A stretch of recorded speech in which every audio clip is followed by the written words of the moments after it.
to briefly discuss with you a very important topic in which the sun, the moon, and the stars will align with perfection to fulfill a 2,000-year-old prophecy.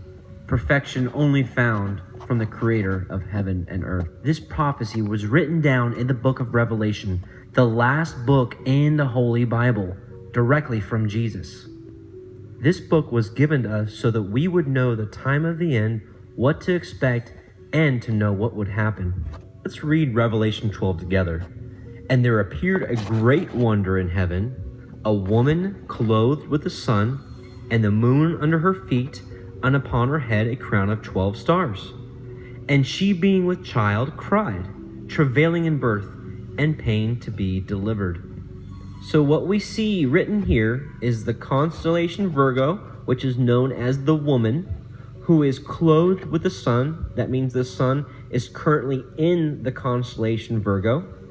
The moon is under her feet, and above her head is a crown of 12 stars.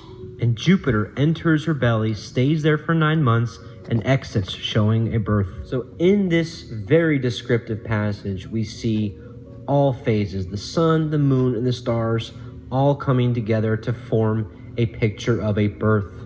And again, lastly, the 9 stars from Leo, always above her head, plus the 3 wandering stars aligned perfectly for the crown. God himself spoke through the prophet Daniel and said these things would be sealed up until the time of the end, as in nobody would really understand until the end came.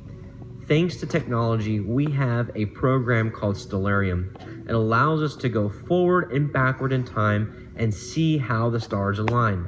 Because as they have seen, every star, every planet known as a wandering star follows a mathematical equation. This alignment has never happened. In the beginning, in the book of Genesis, God himself says the sun, the moon, and the stars will be for signs and for seasons and for days and for years.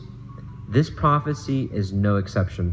What's also really interesting is when Jesus was telling his apostles of when he will return, he himself said that there would be signs in the sun and the moon and in the stars, and upon the earth distress of nations, as in much trouble going on, as we see now.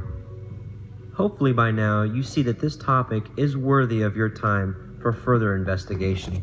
This is something that you can see with your very own eyes and confirms that the Bible is true.